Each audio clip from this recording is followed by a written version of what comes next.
All right, y'all. You know how Steppin with Marcus J is live. We are in color and back on the air. We got a great show for y'all tonight. We're going to lead it off with a special guest who I will introduce momentarily. We got a lot to get into tonight. We're talking about bikers, KKK, Donald Trump, and a whole lot more.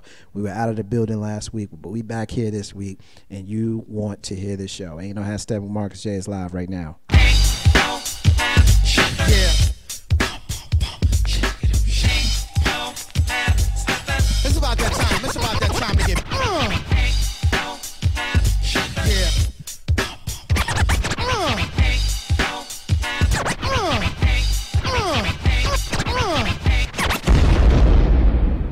Button your lip, open your ears, strap on your thinking cap. Socially conscious talk that's entertaining with a dash of humor and the top sports stories of the week. It's time for Ain't No Half Steppin' with Marcus J. Sellers has Jordan. Jordan with 2 seconds to go. Puts it up and scores at the buzzer.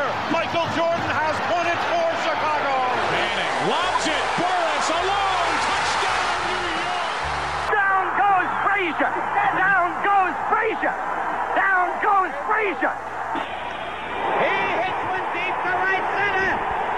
That ball is out of here. The Yankees win the pennant.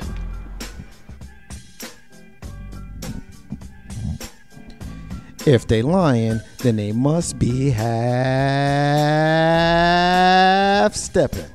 And you know how Steppin with Marcus J is live. We in the building, and we appreciate everybody that's listening to us. Be part of the discussion tonight by calling us at 804-402-2893 to be a part of the flagship show of Legacy Internet Radio. We got a lot to get to tonight, and I'm not going to waste any time getting to it. I want to get my crew in line and introduce, and then I got a special guest on the live line that I want to get in and have y'all hear from her. You hear from her from time to time. Normally, she's here with her big brother and mine. We got little sis Kim that's in the room with us right now. What's up, sis? Not much. What's going on, bro? Nah, I'm doing fabulous, and we're going to hear from Knucklehead before the end of the night, aren't we? Before it's all over. Before it's all over. And also joining us for the first time in a very long time, I'm glad to see, sitting across the table, we got our sister Brandy's in the building. What's up, Blessed? I'm all right. How are you? Doing fabulous. It's good to see you as well. And I'm going to come back to you, ladies. But on the live line with us, we've got a brother who had an interesting situation that came up. And let me set it up for you. This brother goes to Bojangles,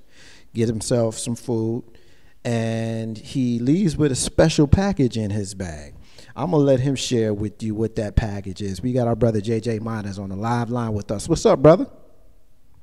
What's up, my friend? What's up, fam? How y'all doing? It's good to hear y'all. I want to tell you thank you for having me on your show, and I appreciate all that you do and all that you do in the community to make things better and keeping our community informed. Well, I can start off by saying that I went to Bojangles on last Wednesday for lunch to get some, a $5.55 lunch special. And when I went there, what happened was when I drove to the drive-thru window, the chicken was cold, so I had to send it back. In the process of sending it, told me to pull up in the drive-thru and wait about 6 or 7 minutes to bring out some fresh chicken. So once they did that, of course I waited patiently. They brought a bag out with chicken and some boxes in the bag. So as I was driving to Bojangles, I was just checking the box to make sure that the chicken was hot because the previous box was cold. So I felt plastic and paper in there, and so I said, what the heck is this? So I pulled over in the parking lot, which is Bojangles parking lot, and lo and behold, what was in that box was probably close to $4,500 worth of cash and SunTrust deposit slips. So let me get this straight. First of all, your chicken was cold. That's the first thing. That's the first thing. The chicken was cold. So you got to take it back, and when you go back to get your chicken, you get this extra package. Huh? I was saying, I think we had a little bad connection. I said, let me just make sure I understand what you're saying to us. So the first thing is your chicken was cold. You had to go back because your chicken wasn't right. And when you went back is when you found that little extra in the bag. Right, back. And when I pulled over, the extra was in the bag. After I had got the fresh chicken, right, in the bag. Okay. And so immediately, I was just shocked, didn't know what was going on. Didn't know if it was a robbery or a setup or what the heck was going on. Because I know it didn't rain $4,500. Okay. Of course. So what happened was I videoed it. I put it on video to make sure that all the evidence was there, and I immediately rushed the money back inside. And I saw the employees were huddled up in a corner, and they was talking. I said, "Where's your manager?" I said, "Where's your manager?" It took the manager like 2 minutes to come. Right. All of a sudden, the manager shows up, and I asked him, I said, "Sir, is this a setup? What's going on here? Why is a customer not receiving this type of money in a Bojangles chicken box? What is going on? Is this a setup?" And I said, "Suppose I would have drove off, or if someone else was to drive off with this type of money, how would you feel? What would you do?" And he told me, he said, "You know what? And we would have called the authorities on you." And so that pissed me off. That literally pissed me off, and I just feel like I was totally disrespected, and he said it with a nasty attitude, with arrogance in his voice. Yeah. And from that, the other manager came out, and she was very apologetic. And she said, "Sir, I appreciate you bringing it in," but he was still running his mouth at me, right. Okay, because we had a serious debate. Right. There was no fighting or no profane language being used, but we had a serious debate. So the first time you kind of calmed things down. Well, let me ask you this, JJ. Let me ask you a question. The first time that you engage with him is when you approach him by letting him know that you had something that belonged to him. That is your very first interaction with him. Is that correct? Right. And so when you go to him and you say, "Hey, I've got this. I think this belongs to you," he responded to you that very first time with aggression.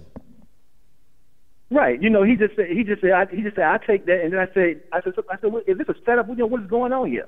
Right. What is going on here? I mean, why am I as a customer receiving this type of money in a Bojangles chicken box? Right. What's going on here?" Right. I said, "Suppose I would have drove off, or someone else would have drove off." I said, "What?" And then he told me, he said, "And we would have called authorities on you too." With a nasty air. And then he started running his mouth and kept running his mouth on and on and on and on. Right. And it just pissed me off. And so the other manager came out, and she apologized for his action. And then she apologized and said, and she offered me a tailgate special. Right. Okay, as if I needed a tailgate special, but that's what she offered me. What exactly? So, you know what I saw? Go ahead. I saw that, JJ, in kind of as I was researching the story, and I'll be honest with you, I don't go there. I don't eat Bojangles. I don't know what a tailgate special is. What is that? A tailgate special is probably, I think it's maybe like 8 to 12 pieces of chicken or something like that, and maybe 3 or 4 biscuits and something to drink and 2 sides. Okay, because when I saw a tailgate special, I thought they was giving you some tickets to go to a local sporting event or something. I'll be honest with you, that's what I was thinking. I'm thinking, why are they offering him that?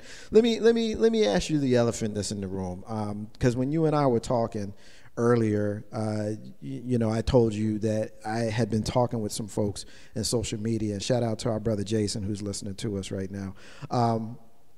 The elephant in the room is, why didn't you just leave with the money? Tell us about that. What were your thoughts on that? Why didn't I leave with the money? Because first of all, I was in shock. Okay. That's number one. Number two is that if I left with the money, you just never know what could have happened. You understand what I'm saying? Let me tell you something. One thing I have is integrity. Right. And integrity is what you have even when folks ain't watching. You still practice it. You understand that? Right. And the thing about it is, you never know what was going on, if it was a setup or a robbery. Cameras out there, and I'm not just going to take nobody's money. That's something I just won't do and don't have to do. Right. You know what I mean? It's just not in my nature to just take money like that. I'm not going to do that. Right. Even though some folks were saying he crazy, he dumb as hell, he should have taken the money, let them talk. If they want to live their lifestyle of to me, that's like stealing. Right. That's something that I'm not going to do. I don't practice that. Right. You know what I mean? I work hard for what I have. And you just never know if I was on camera, even if I was a ticket, right, somebody could have followed me home.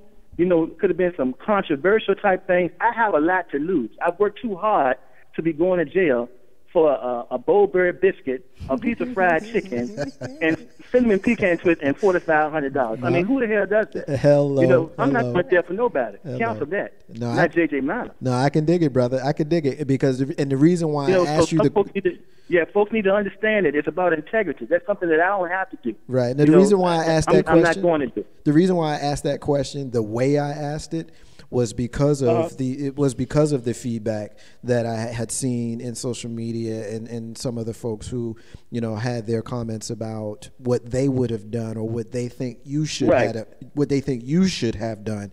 And so I applaud you, brother, because the way you handled it, you know, I thought was very professional, and I thought that, you know, the integrity that you showed was very powerful and an example for young black men, not just here in the Richmond, Virginia area, but for whomever may be listening to us nationally or whoever may have seen this story in social media. So as a brother to another brother, I just want to say publicly that I'm proud of you for doing the right thing. Thank you, when man. it, Thank when, you when so it could have much. been Thank very you. easy for you not to, especially, and let me just step on the soapbox for just a minute here, especially with the climate of our country today, the way it's open season on brothers. A lot of these people only looking for a reason, and the way you describe the reaction of this manager, it's almost as if he was upset with you for doing the right thing because he didn't have his chance to take you down. What do you think about that?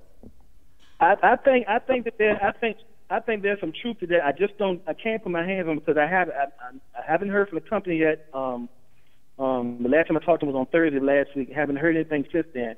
But I think from the last conversation we had, well, I know from the last conversation we had, they said they're going to investigate. So something was going on, and then some folks were saying they may have been trying to make a deposit and putting the wrong card. I mean, I don't know. But all I know is it ended up in my hands, which it shouldn't have happened. So it's on their fault. At the end of the day, it's about me having integrity. To me, it's not, you know, it's not about a cash reward to me. Let's be real. It's not about a cash reward. But, you know, when you disrespect me, then that's another situation. And if you disrespect me, imagine how many other folks you've disrespected in the past. May not have been in the same situation, but you just disrespect folks for no reason. And as I'm looking at social media, you know, everybody's complaining about this Bojangles. Okay, This same spot. Everybody's complaining about it. The next question: was this in Short Pump or was this off of Chamberlain somewhere? Can we say the difference in areas? You know, one is predominantly white, where the other one is predominantly black. Which area would you say that this was? There's a Bojangles in Short Pump? I'm just saying, probably not exactly. No, this Bojangles is located at the corner of 9 Mile Road and Burnham Avenue. Which is which is predominantly an African American neighborhood. Yeah, let me translate that for y'all folks that are listening to us in my hometown of Jersey City. That's on the corner of Communal Park, Monticello. It's in the hood. It's in the hood. Kim? My question is, the young man, the first manager that came out, well, you didn't say he was a young man, but that is my question. How old was this gentleman? He probably was in his, I would say probably mid. It's kind of hard to tell when you have a shaved head. Probably his mid, maybe between 30 and 45. Between 35 and 45. Oh, so definitely old enough to know better.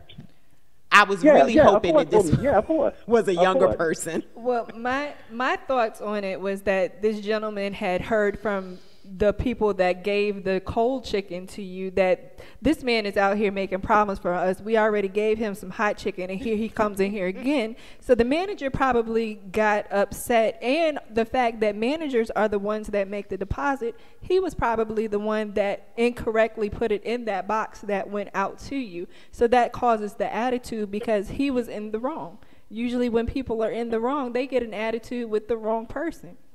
And I think anytime you put $4,500 in a chicken box, you in the wrong. Yeah. No, JJ, I agree with that. You were gonna say something, JJ? Yeah, you're exactly right. See, this is the scenario. First you get whole chicken to the drive-thru. Okay, I send it back to the drive-thru. I pull it up in the drive-thru. Then you bring me out the boxes, and then there's cash in one box. You know, and then I go inside and tell him, you know, exactly what's going on, and then you give me this reaction as if I'm the one to blame. No, you're the one to blame. Yeah. You know, don't try to throw the blame on me. I'm the customer $4,500 ended up in my box. Right. That's what I wanted to know. No, I can dig that. I can dig that. Ain't no half stepping with You know, Marcus J. live from And the one den. thing about it, some people question integrity, but integrity is something I have, and I was born with integrity, gonna live with integrity, I'm gonna die with integrity. No, I can dig and that. I ain't going to jail for nobody. Not JJ Nine. No, Cancel that. I can dig it, brother. Ain't no half stepping with Marcus J. live from the den. Legacy Internet Radio, heard every single Monday night, right where you're listening to us right now. JJ, I'm getting a hit out of Greensboro, North Carolina. Terry is listening. First of all, she says that she applauds you for your integrity. She says doing the right thing Thank you, is Terry. definitely a dying art. She does have a question, though. She says, and this is for you as well as the panel, JJ. And JJ, I want you to comment first. Does anyone think the box of money may have been meant for, quote unquote, another drive-through customer, and that's why the manager was mad? JJ, thoughts? It could have been. Could have I been. mean, I just don't. You just never know. Right. And sometimes, well, I mean, being that I haven't worked in fast food in so long, I really can't answer. But most of the time, when you try to be as inconspicuous as you can be when you're making deposits or you have to take them somewhere and there's not a Brinks truck to come and pick it up. So more than likely, there may have been someone that was behind you that was supposed to pick that up and take the deposit to the bank, but they just hide it in the box and play it off that way. So maybe that was the mistake. Kim? I'm thinking, as my daddy would say, something in the milk ain't milk. And for the money to be in a box, I think the theory that money was meant for another customer is legit, but that the purposes were not above board. No, I can do it. You're not putting money in a chicken box. Right. Under any circumstances. No, I got you. No, I got you. I got you. Fast food restaurants across the board are equipped with safes, and it says on the door the manager cannot access The safe. the safe. Yeah, something's definitely not right here, JJ. Final word that you want to share. Anything that you want to share with the listeners before we let you go, brother? No, nothing. Well, I would like to say, first of all, again, I'd like to thank you all for having me on, Marcus. I appreciate what you're doing. I'd just like to say, treat your brothers and sisters right. Treat everybody right. Be kind and just to those.